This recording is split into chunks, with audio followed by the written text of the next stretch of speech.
Dr. Umar Johnson went on The Breakfast Club again to give more unconscious, contradictory, and confusing comments on black culture. Dr. Umar don't got the school. Dr. Umar got the school. Now that the school is here, the school is almost done, do you think that some of these Negroes are going to be protesting the most? Yes, because they're not going to stop. Now that I'm open, they got to move the goalposts, right? That's right. Now it's how many kids, what is he teaching, how many, they're never going to stop because the motivation is slander.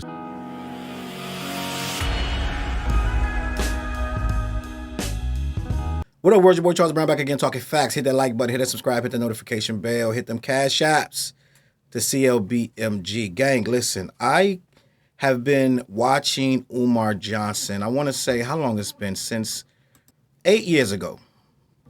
It's been 8 years ago that I first came across, it wasn't 10 or 11, it was 8.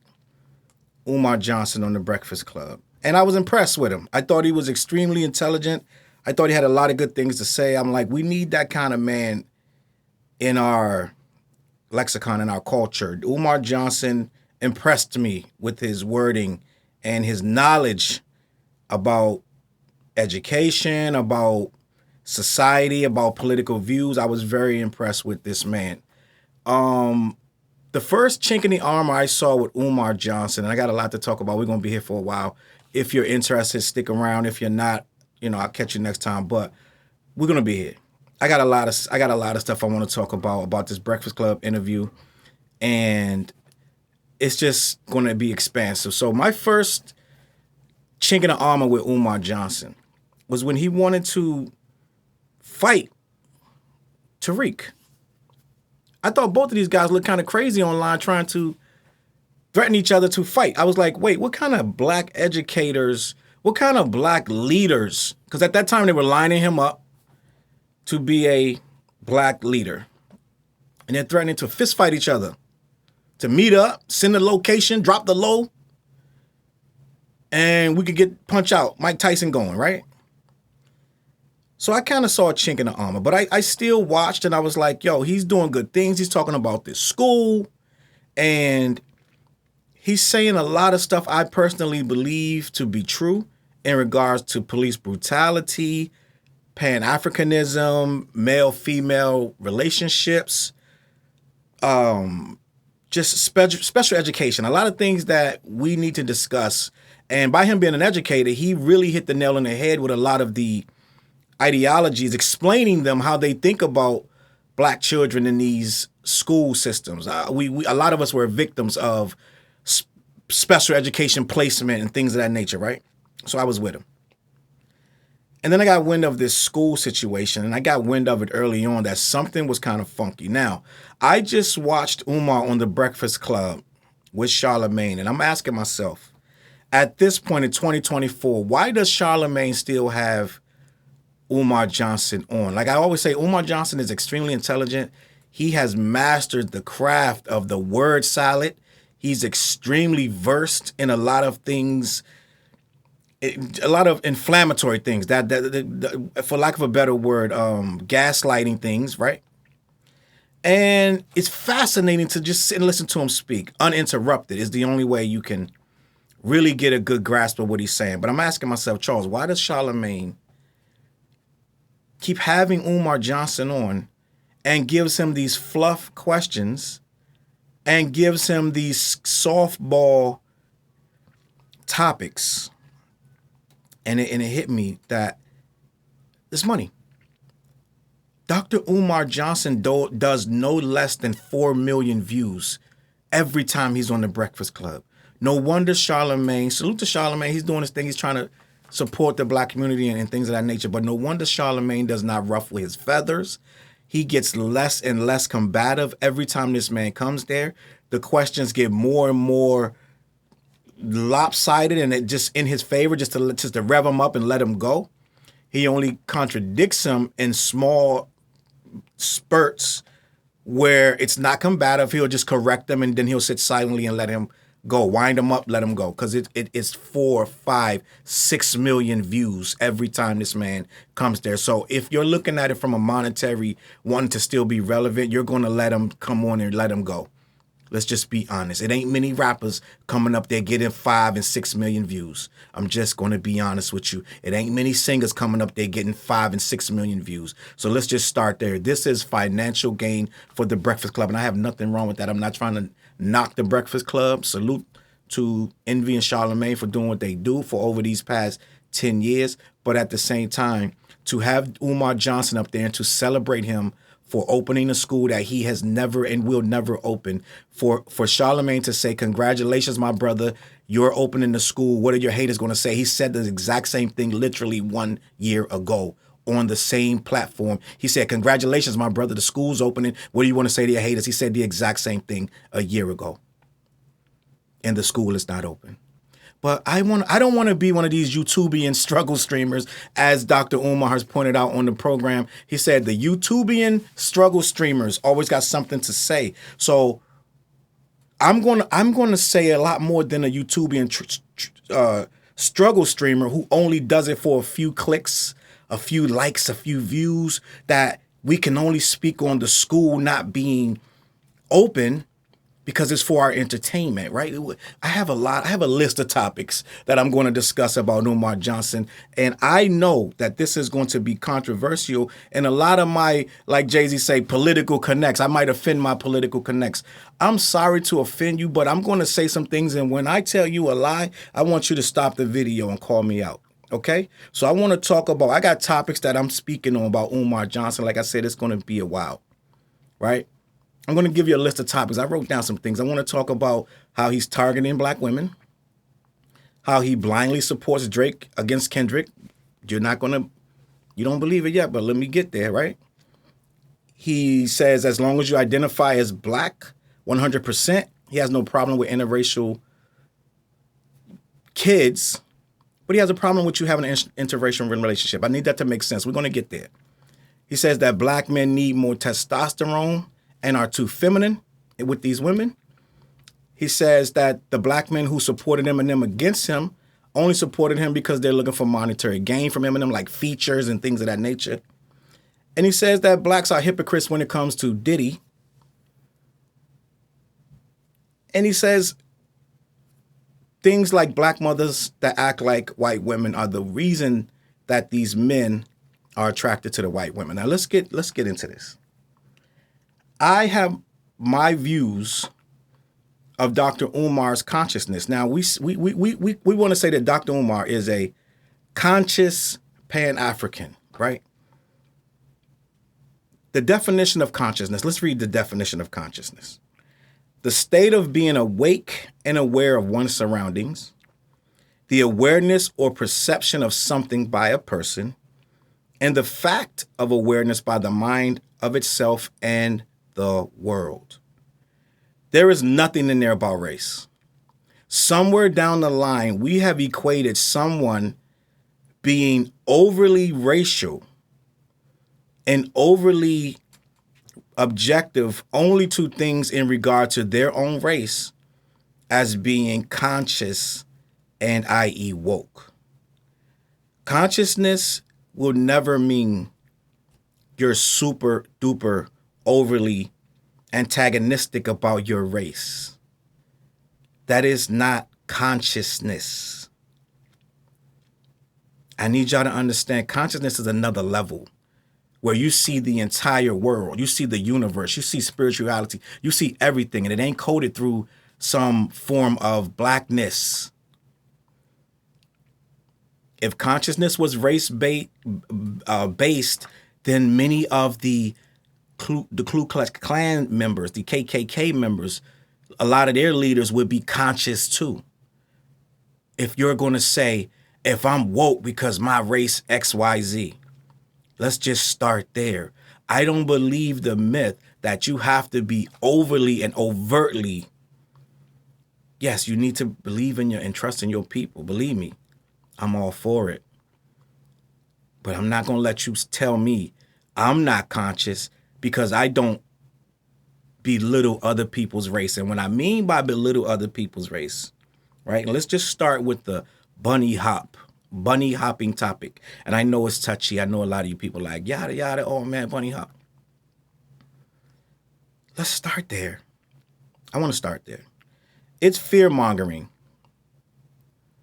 I feel like Umar is preying on black women's fears when he speaks about this bunny hopping and black mothers acting like white women. Everything that he does is to get his claws in these black women and to eventually get money out of them. I'm just going to be honest. These donations got to come from somebody, bro. They got to come from somebody. You got to pick your target. I'm not going to use the word scammer, but when you are a business person, you got to know who your target is. When Business 101, you got to know who you're aiming to get the money from. Right? 18 through 34 is a big demographic, right? But you can even get even deeper with male, female. You can get into gender, race. You can get into all kind of political views when you start to target people. I believe Umar is targeting black women because everything that he says goes towards black women's emotions. I don't know if anyone knows this. It took me a quick Google search.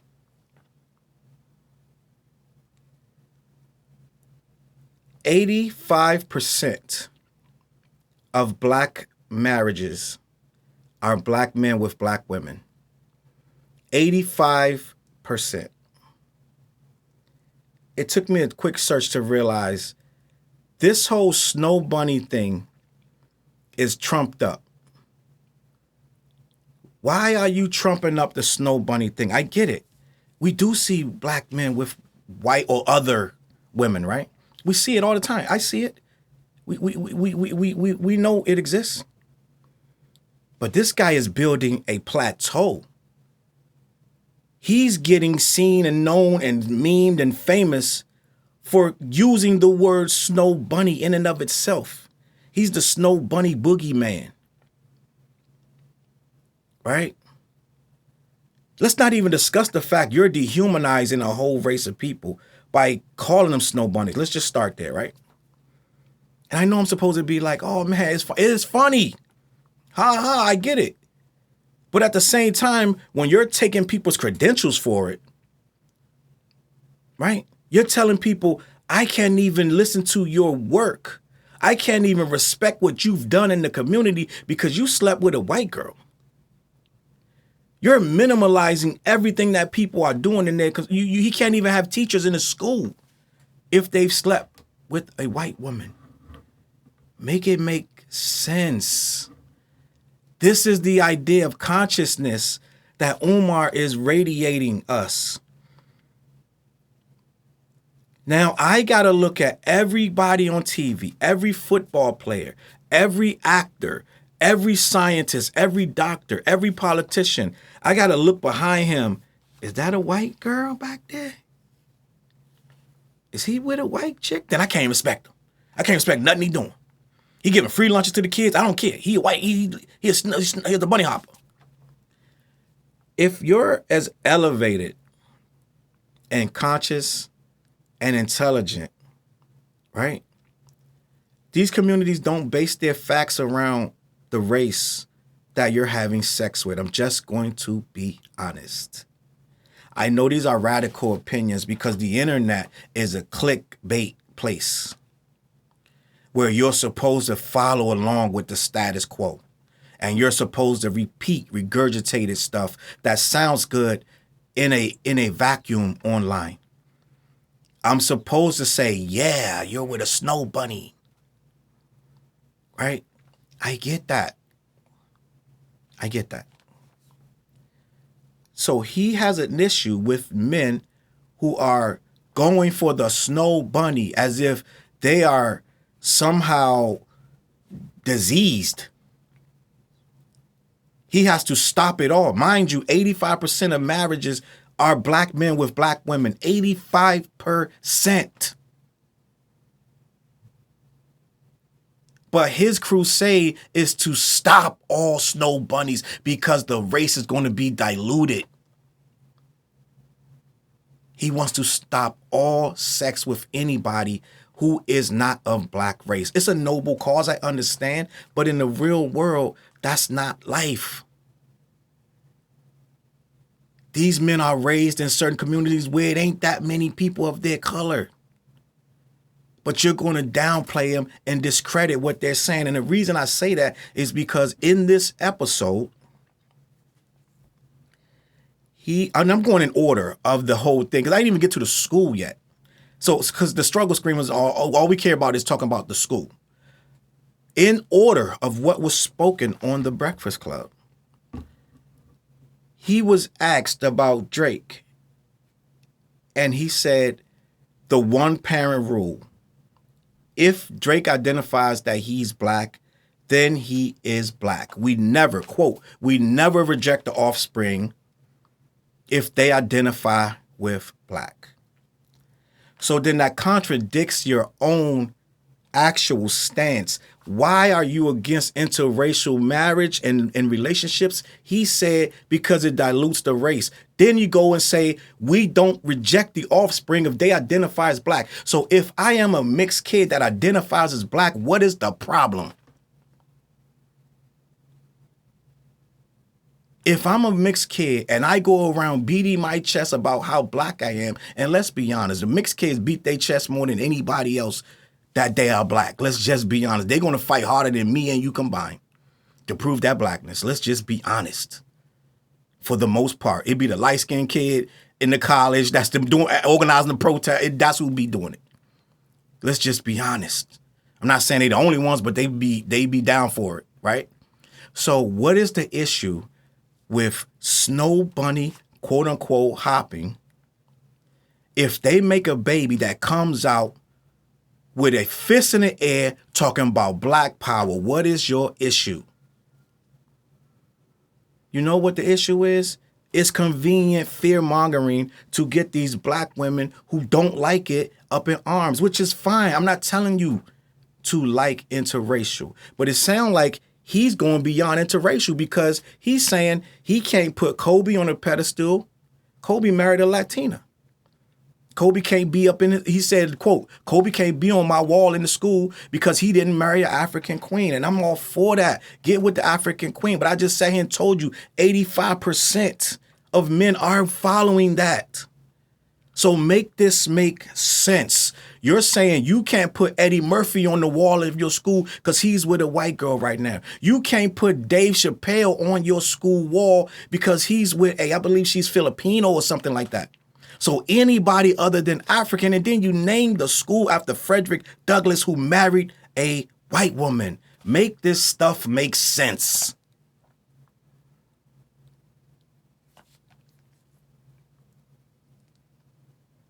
He says, he tells the black women who are having trouble with these kids because it's an epidemic, it's a problem.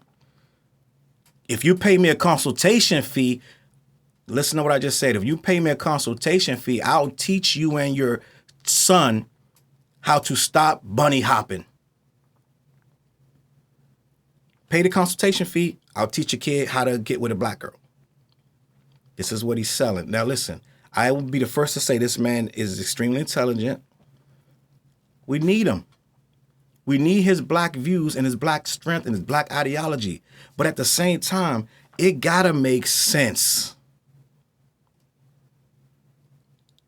I went to Malcolm X. I say this all the time. I went to Malcolm X Elementary School, red, black, and green, right? But it was never about separating you from people.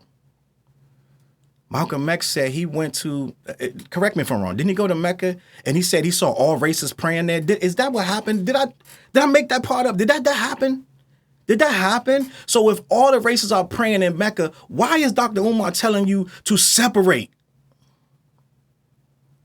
Make it make sense. But I know why he's doing it, because it's profitable. Just like the reason Charlemagne has him on there and throw him little snowflake questions and let him go and cook, right? Next on the episode,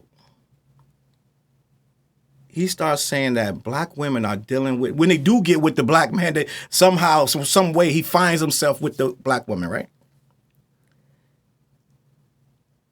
because Columbus Short, the actor, had brought up a thing that said a lot of black women have a I don't need a man mentality. Umar goes on to say that a lot of women feel that way because they're being raised that way, and a lot of men are making it that way because they are lacking masculinity. They are feminine. They have a femininity. They argue back and forth with women. They get on a woman's level instead of being manly, right? Instead of being manly man and just trying to understand that woman and just listen to her and understand, because that's what that's what testosterone makes you do. It just calms you down and makes you want to just listen. Let me figure you out, because that's how testosterone works, right?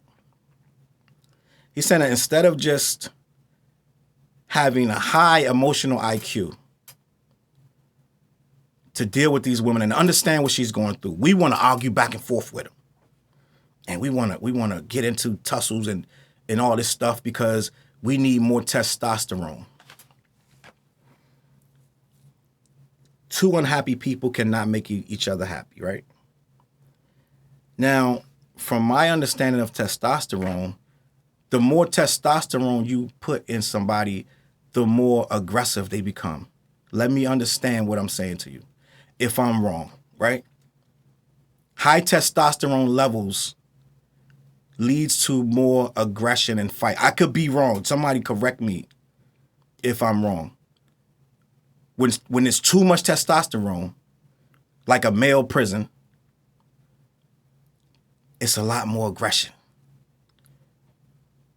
So instead of trying to understand each other in a way where, and I'm not saying to argue. We can't argue, but can't we both have something to say? Right? I don't know if we need more testosterone, because that's when the guy get to choking you out, hitting her in the mouth because he's manly, where he can't hear her no more, and she better shut up.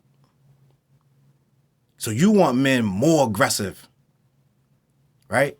On their black queens, who's already, according to him in the same interview, are the most abused. So you want more testosterone. I'm not saying that men don't have work to do, but we got a lot of work to do, both of us. And when I tell you his market is the black women, he's going to tell you what you want to hear. Right? Now, again, I have no problem. I love black women. What we talking about? But at the end of the day, I need you to rock with me and understand. If you got answers for me, let me hear them in the comments. But I think we are being toyed with when someone is throwing blackness in our face and trying to make it like we're doing something wrong. He's asked about Biden and Trump. Would he vote for Biden? He said he basically said about Biden's appearance on the debate. He was asked about it. And he said he doesn't answer questions with yes or no. They got to be weighed out both sides, and it's never like, I'm just going to answer you. So he goes, presidents in general don't make the final decisions, so it doesn't matter. But both candidates are only 3 years apart, so they're both old. Neither one of them are really all that great. The country isn't ready to see Kamala Harris. She won't get the vote because poor white America won't let another black person, especially a black woman, win the vote. I agree. It's not that it's just black. It's that Kamala Harris is the wrong one, right? So he goes on to say he wouldn't vote for either one of them. The only person he would consider would be Dr. Cornel West, who is a brilliant black man. And he said he can't vote for him because he bunny hopped. So here we are. We're minimalizing this man's credentials yet again. We're minimalizing all the work. And that's, Cornel West has way more of this stuff put together and way more to say than Umar Johnson ever has. And Umar Johnson is trying to pull his credentials because he slept with a white woman. Get out of motherfucker's bedroom. You're so worried about who slept with who. And then want to tell black people what their problems are and what they need to do. I cannot go around all day worrying about who slept with this guy, girl. That I don't want to meet you, shake your hand, and ask you who you fucking, right? This guy is worried about the wrong stuff. But it's a money grab because if he can scare you into these situations and these conversations, then he can hit you for the donations for the Frederick Douglass Marcus Garvey School. Now, I'll tell you this. He does have a lot of good information. He says police, the thing about the police, what Trump and them are trying to do with the police immunity, amazing story. That they're trying to get the police 100% immunity. That's awful. That's awful for us as a people. Donald Trump signed 13 death executions, and 5 of them were black right before he left office. 2 of them needed to get their cases renewed, but he signed it anyway, and they got 24 hours. One of them was dead. The other one was dead too, soon after. And he says we need to organize the black vote. There are a lot of organizations that already organize the black vote. I don't think that he's reinventing the wheel with that one, but it is important. He says we can't even organize in crime, black self-hate, and we hate black authority. Those things are true. I don't know if we need to be organizing in crime, but you know what I'm saying? It is what it is. I get what's being said. But I also gotta fall back to this school. This is the thing that made me have these issues. I've already done 2 videos. It's been years. We keep going back to the school. Charlamagne keeps congratulating him on the school. Charlamagne don't care because they're getting views. There's a guy, what's his name? I think it's, what did I see? His name was Leon Honor. He is a YouTuber. He's one of us, our YouTubian struggle guys who, his name is Lennon Honor.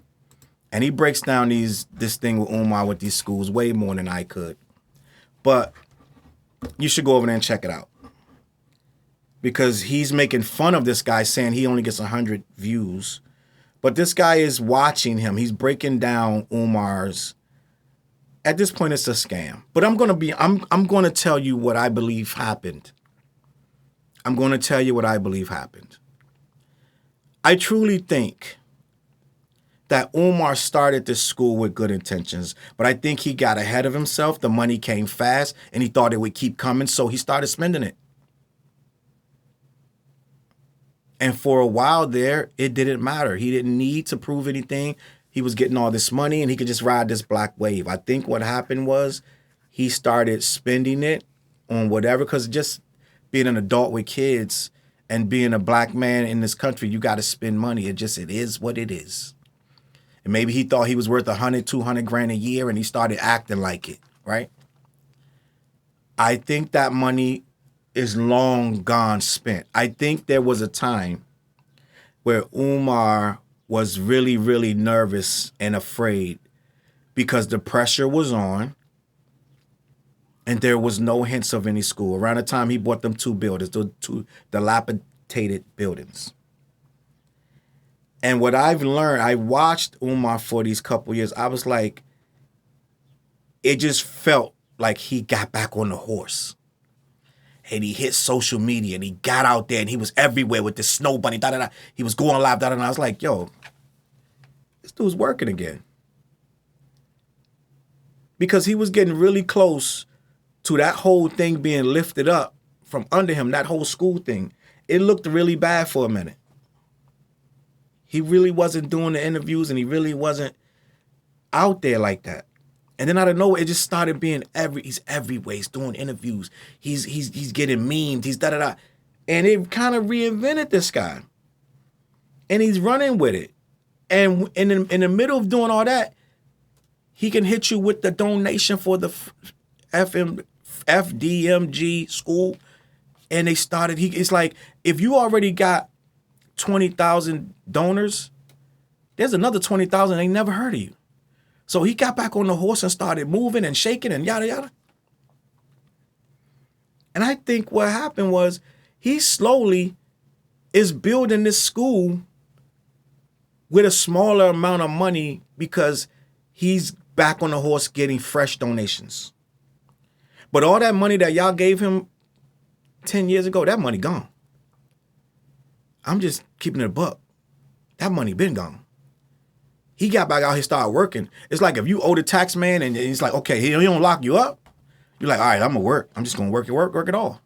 I think Umar got in a situation. Let me read something real quick. Black Enterprise reported in 2014 that Umar Johnson launched an initiative to fund an all-black boys' school. At the time, Johnson said he was gaming to raise $5 million to buy St. Paul's College and HBCU in Lawrenceville, Virginia, and convert it to a boarding school for young African-American boys. 5 years later, Johnson announced in a video that he had finally raised funds to buy property in Wilmington, Delaware, to house the FCMG Academy.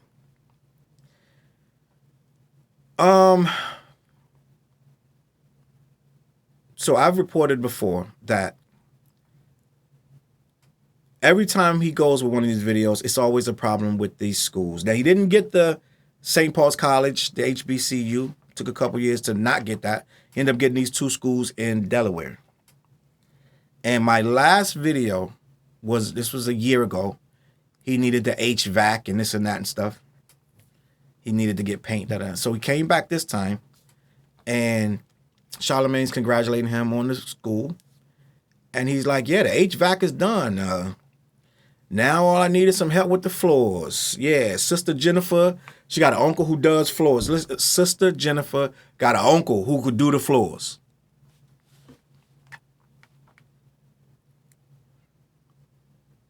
Some other guys who have some good prices, so once they figure that out, we will do the floors and apply for the certificate of occupancy. But he heard that from some local other businesses that the city drags their feet. They take time on it. It may take a couple months. And he's hoping and praying that he can get it by summertime, or they might have to protest for discrimination. He don't want it to come to that. He wants to get the certificate. Mind you, it's July. What's today's date? Yeah. It's the middle of July, but he wants them to come inspect it, which he ain't even do the floors, and he still got to do a paint day. He wants to put another coat of paint, but he wants them to come inspect it immediately so that they can be rocking by the summertime, right? End of summer. And what's end of summer? End of summer is like the end of August. So like a good month and some change. You want all of that to happen when we've been waiting on this school for 10 years.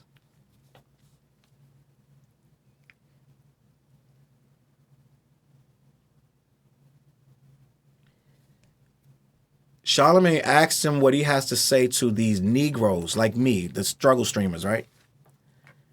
Who are going to be the loudest about the school. And we're going to be, that's all we got to criticize him for. We have nothing else to criticize him for, just the school. And he says they're not going to stop. They want to move the goalposts. They want to ask questions like, what's he going to teach? How many kids? Because it's not about the school being open now. We just want entertainment. Bro, what are you talking about? You don't want us to ask you what you're going to teach? You don't want us to ask you how many kids are going to be in the school? So you're just going to open the doors, charge $500 a month for these kids, and we're not supposed to ask nothing? See, this is the thing. Charlamagne get a lot of back. And salute to Charlamagne. I'm going to be working with Charlamagne one day. He's going to sign me to his podcast thing one day, right? But that's irrelevant. I'm just going to keep it a buck. Charlamagne could have asked him about the cease and desist he got. That says he cannot no longer say he's a nonprofit. He cannot take any donations as a nonprofit. Charlamagne didn't ask him about being banned on social media on 3 different platforms because he can no longer ask about donations. Whether it's true or not, he's not on any social media platforms at the moment. He's banned. Charlamagne didn't ask him why. He says he's been too transparent. Next time when he opens the second school, he ain't going to tell you nothing. The thirsty struggle streamers are going to have to deal with no information, as if we were getting all this information before. it is absolutely devastating to know that black people are giving this man more money for this school. He said that most of his donations, something like 60, 70, 80%, are repeat donors who have fed into this nonsense.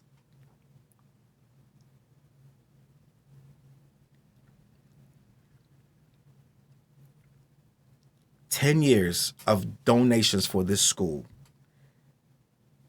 Minimum.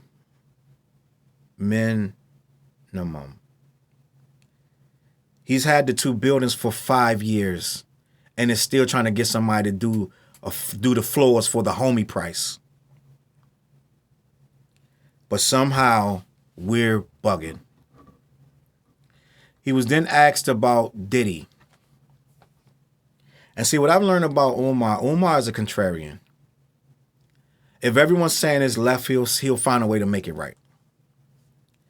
He goes on to say Diddy was treated in a hypocritical fashion by the black community. He can't just say, yeah, Diddy was wrong. And it has to be, if Cassie was dark-skinned, she wouldn't really got no coverage. If it was Lizzo, it wouldn't have been a story. It most certainly would have been a story.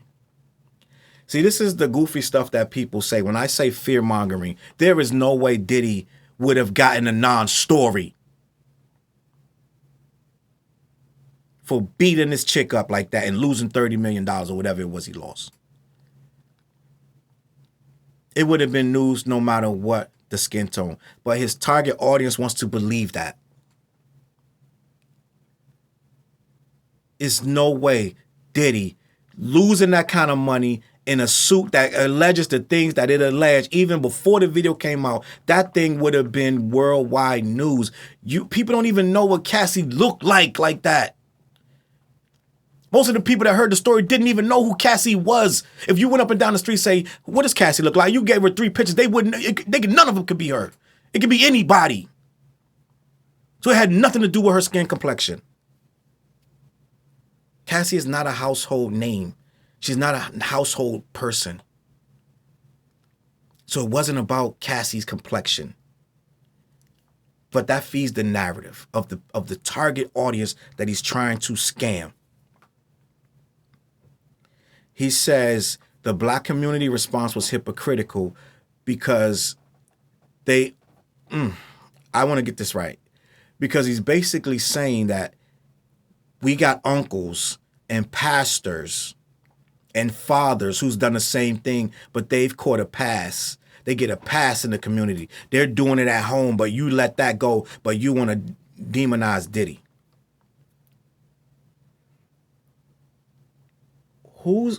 What pastor is getting a pass for this? Ain't they going after Bishop Eddie Long and all these other guys? Who was this other guy's name? The big one?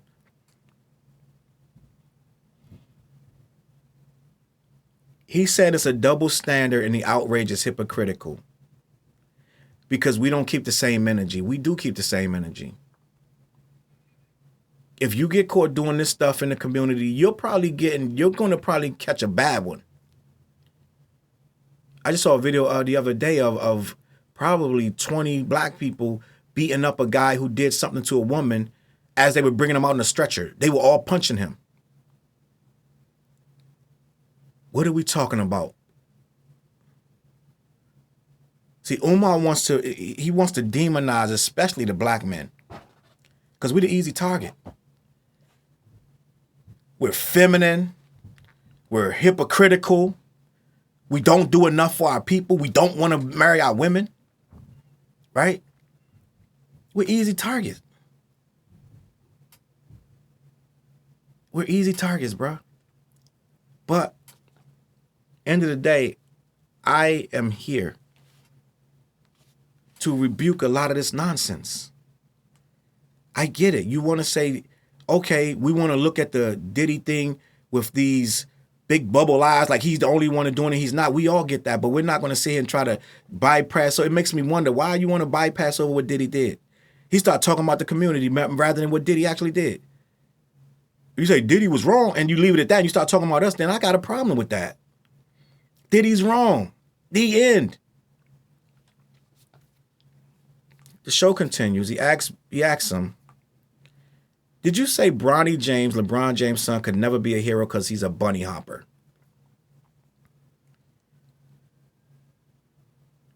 And he goes, no, he can't be. Charlamagne reminds him that he said that Kobe and MJ were great. He goes, I didn't call them role models, though. I called them the GOATs of basketball. He says Kobe is his personal GOAT. He's the greatest basketball player of all time, but he can't get a picture in my school because you bunny hopped. Eddie Murphy, Richard Pryor, and Dave Chappelle, none of them could get a picture in this so-called school of imaginary friends, right? He says, quote, I can respect them, I can like them, but your queen got to look like your mother.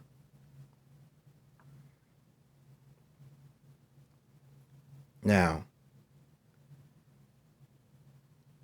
my mom can't be a queen if she's not black. First of all, we're talking about, you just told us that the kids, if they identify 100% as black, and I'm going to talk about Drake because he gets into Drake later.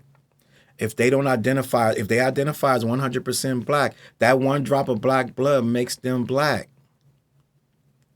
If my mom is not black, you're telling me I cannot be great to you.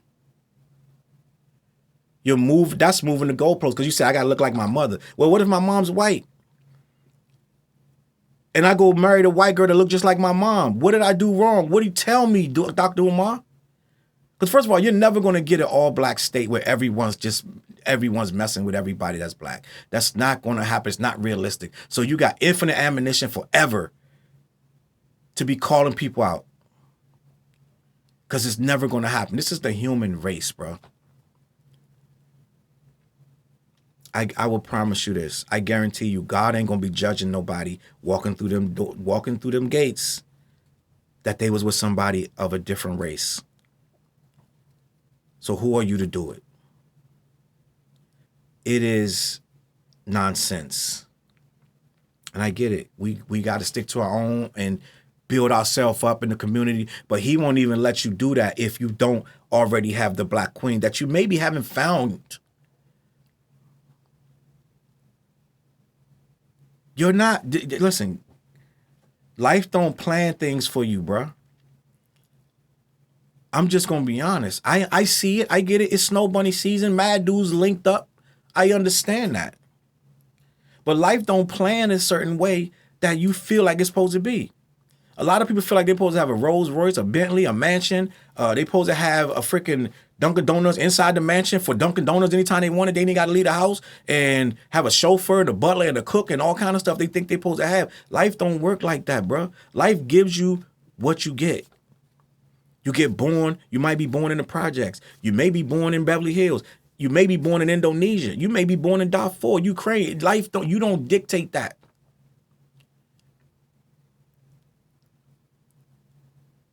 And sometimes you don't dictate who you fell in love with, bruh.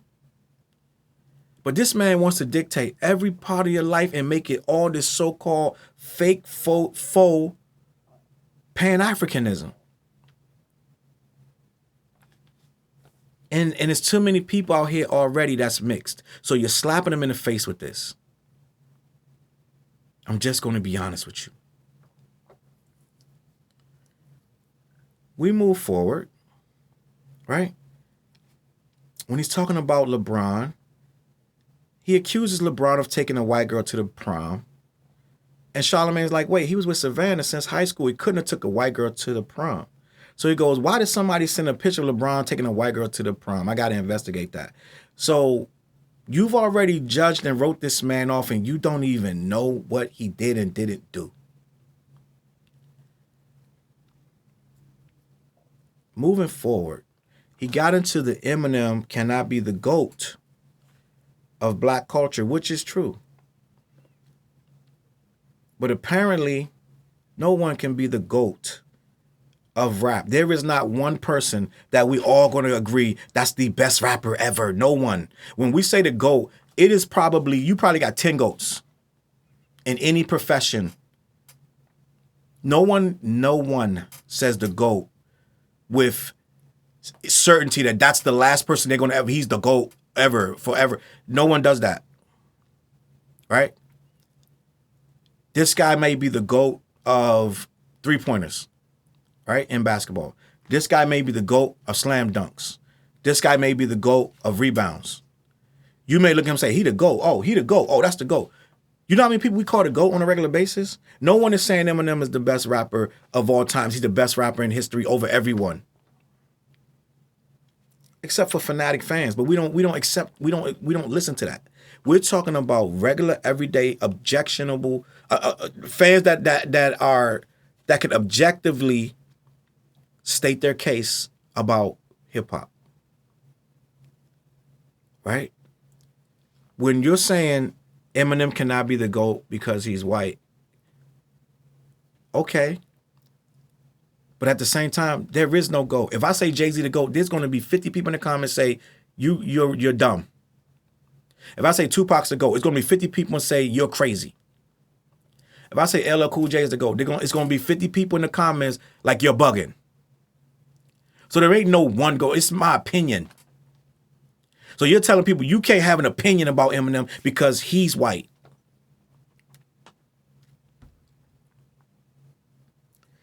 No non-African can be called the best of an African culture. Too many black MCs are better than Eminem, and the ones who challenged him, meaning the ones who challenged Umar, are only saying it because they want something from Eminem, a feature, an acknowledgement, etc. And he also wanted to say that most of the black rappers, no, all of the black rappers who stood up for Eminem against him when he said these things about Eminem have never spoke out for black women. They never speak out against domestic violence, and they want to go to war for a white man. He called it white Jesus syndrome. And you will never lift your voice to protect a black woman in public.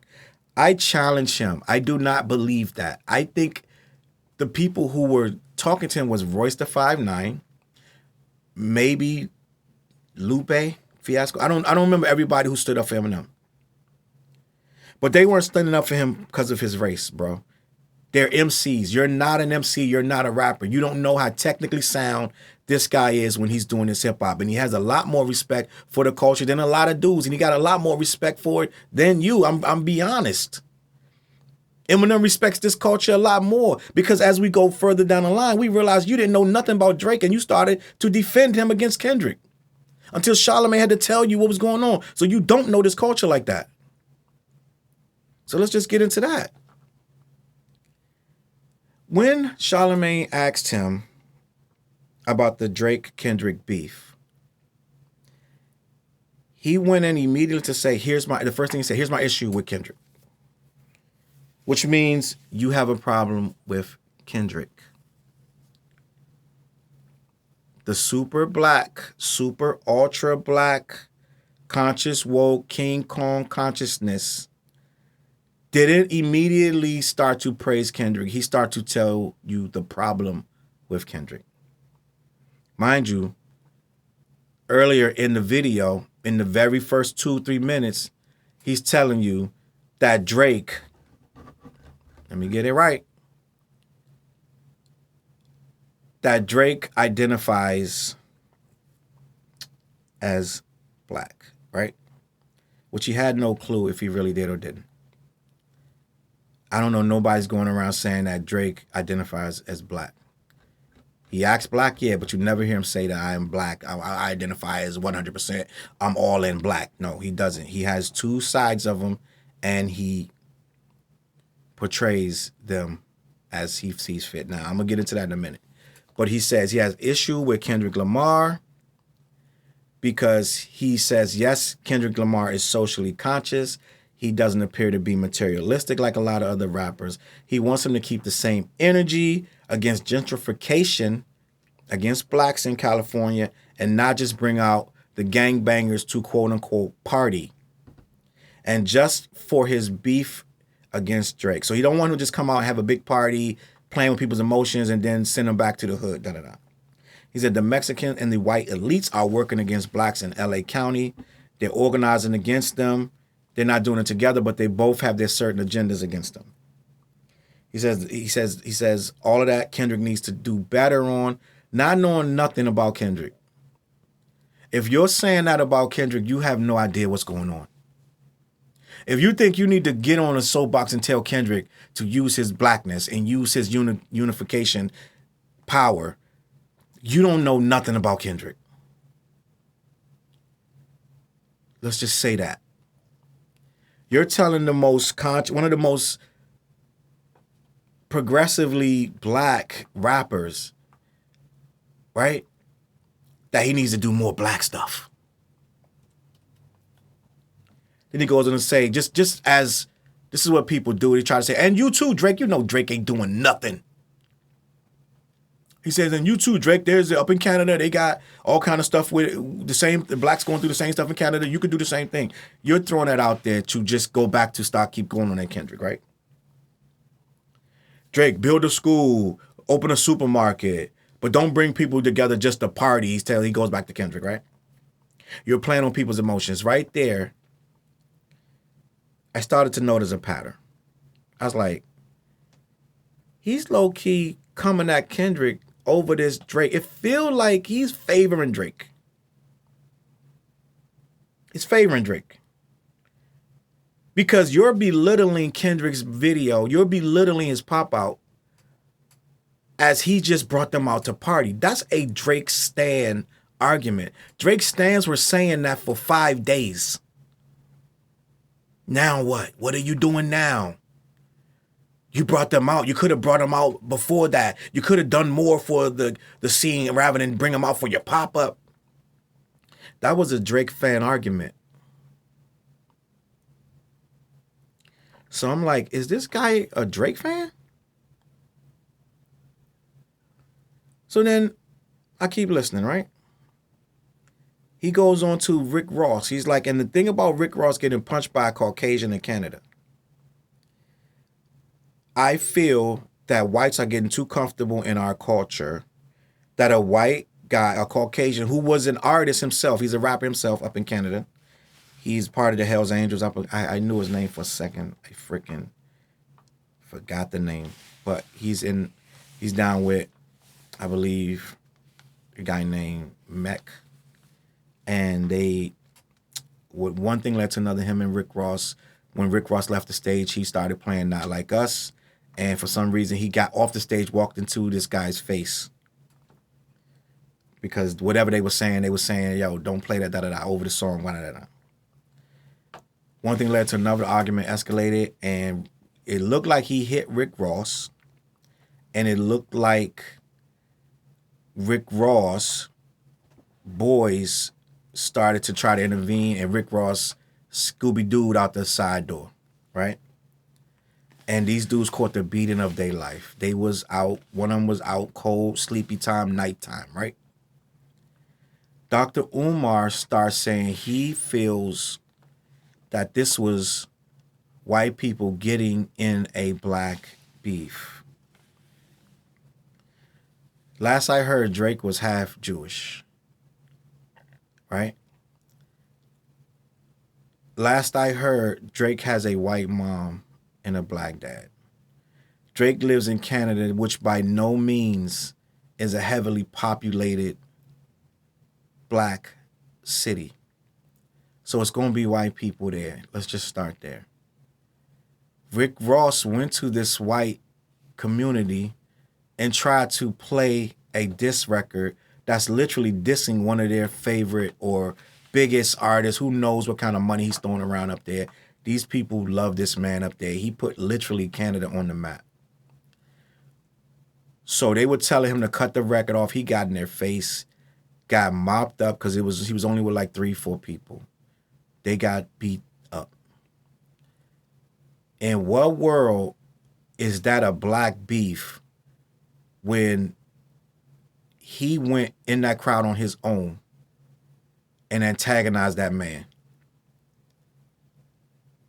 and got dealt with? Me personally, I don't antagonize people to fight me. So the day that I antagonize a white boy and he slumped my ass, I'm not going to get up and be like, that was racial. That was so uncalled for. Right? That's a hate crime. No, you antagonized that man and he made you pay for it.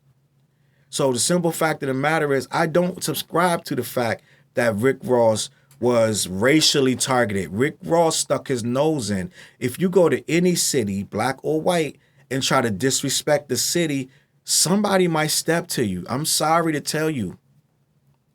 They're not going to stand back. Well, that's a black battle, so I think we're going to stay out of it, right, Daniel?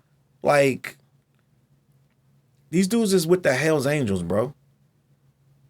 You coming up to their city. So this whole thing about a black beef, white beef, right? I didn't agree with it. I didn't agree with it.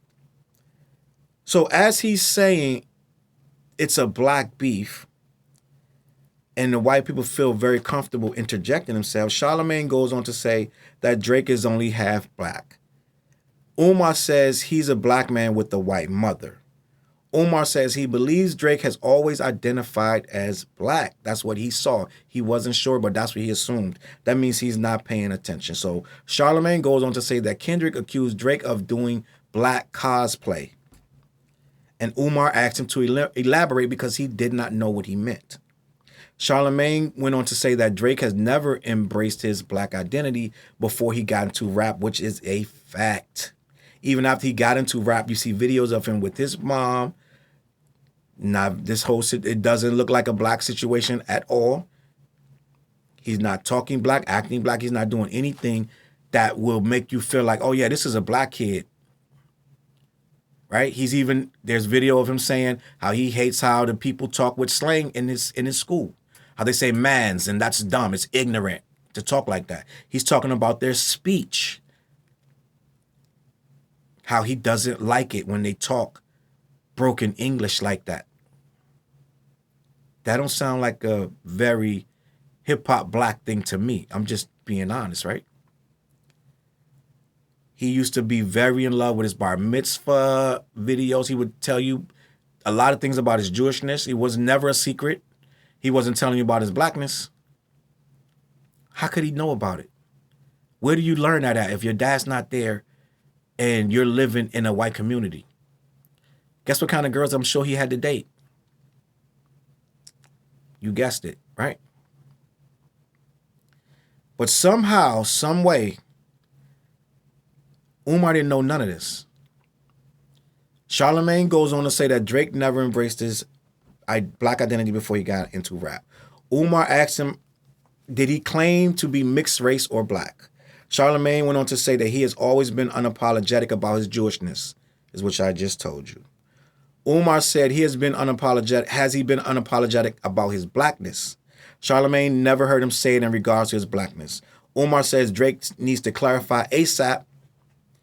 He cannot consider him as one of us if he doesn't lean more toward his blackness than his whiteness. Umar had to be told that Drake said, you're always rapping like you want to free the slaves. Umar got appalled at that, but goes on to say he has to table this one and he has some research to do. Tell Drake to hit me up to clarify. Then goes back to Kendrick for a third time and tells him, yeah, take the unity thing to another level and stop. Don't just stop at partying. So he's being told that Drake literally clowned Kendrick for trying to quote unquote free the slaves, which everybody had to have heard. Because Kendrick responded and said, homie, double down, telling us to free the slaves.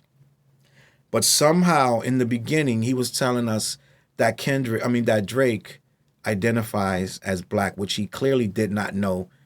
By the time of the end of the video, he was proven to not have known almost little to nothing about Drake. So this is where we are, right? We're watching this man contradict himself over and over because at the end of the day, you should automatically have sided with Kendrick when you sided against Eminem for his whiteness.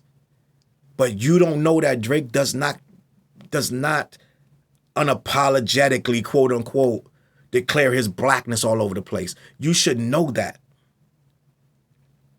But for some reason, Eminem has no chance of being one of the best in the culture. But somehow you don't know that Drake feel the same way.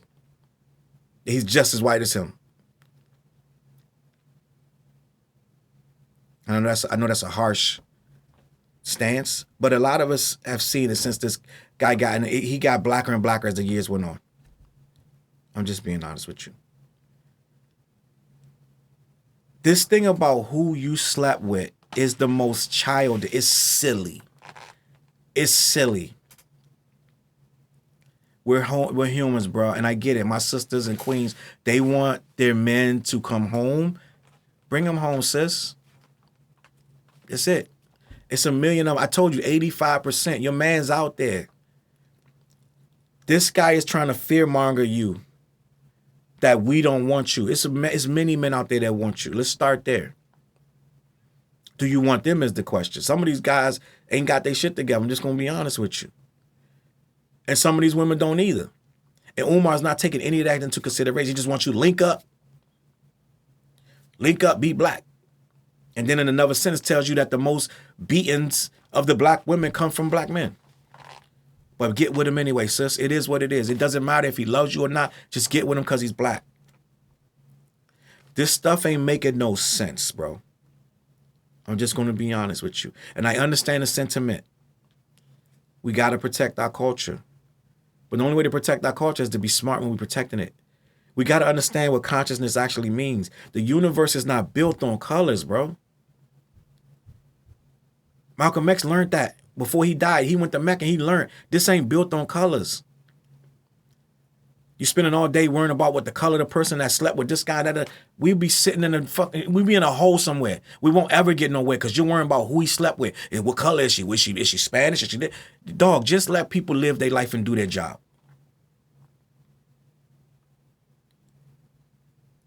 The Breakfast Club is the breakfast flub right now in regards to Umar Johnson. They had a couple other questionable guests. This Candace Owens on the Breakfast Club stuff is silly. But that's a whole nother conversation. Umar wants to ban the N-word, and I understand why they say that. He said the word is negative, and it has no positive connotation. He goes on to say, if you told me my N-word is on his way, it would be a thought in my head that this cannot be a good person coming in here. He says no other culture fights for the right to use the most dehumanizing word in history, and we feel inferior, and that's why we use it. Yes, we were made to feel inferior since before slavery even started. Our race has always been told we were inferior to lift other people's races up, right? That is a fact. But at the same time, if we ban the word, then we give them the power back to use it against us. They can't use that word. They're scared to say it. They're scared to say it. We say it all day, every day. We don't care about the word means nothing to us. Sometimes you use it to your man when you're endearing to him. Sometimes you use it to somebody when you're about to knock their block off. We control the word, no one else. Right? You go to a concert, every person in there of whiteness is bleeping them word. They bleeping the word out before they even say it.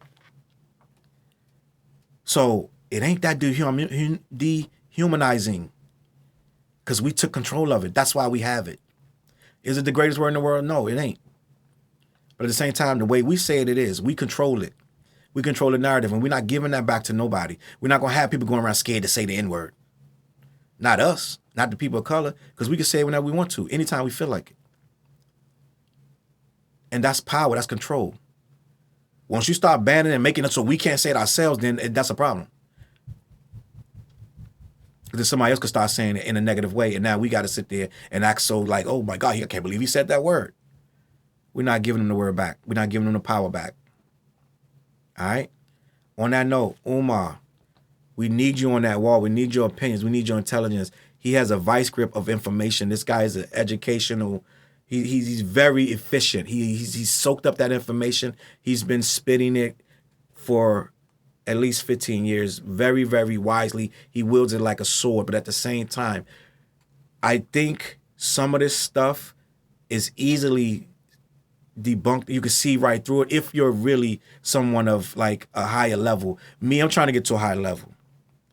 I'm not gonna elevate when I'm only considering things that are about black and this and black that. I'm black. I use my blackness to uplift my kids, my life, people around me that are black, and the people in this world that are black. But I'm not going to wield it like a power telling you, you can't do this, you can't do that, because I'm saying that if you don't sleep with somebody that I say you should sleep with, then you have no power. I'm not doing that. It's silly. I feel like it's weak. I feel like it's childish. I feel like any grown person that got to navigate this world can't go around navigating it with racial undertones in their life. I'm just sorry to tell you, bro. I don't agree with you. I don't agree with you. And calling people Snow Bunny is dehumanizing. It's funny. It's hilarious, right? I get it. The memes make me laugh. I'm not always serious. I'm very funny. I love joking and all that. Snow Bunny is hilarious, but at the same time, you're dehumanizing people. When they get us a good name, you want to ban the N-word, but you want to use Snow Bunny. On that note, I'm out. Peace. CLBMG. Look, mission impossible to drop a few lines without dropping old times when Southern Hill was still a gold mine. When pistol grips was my shit and I sold mine. When Alias was not a show and they told mine. Elevate your mind with high quality THC infused products. BlackYeti.com. Black-Yeti.com.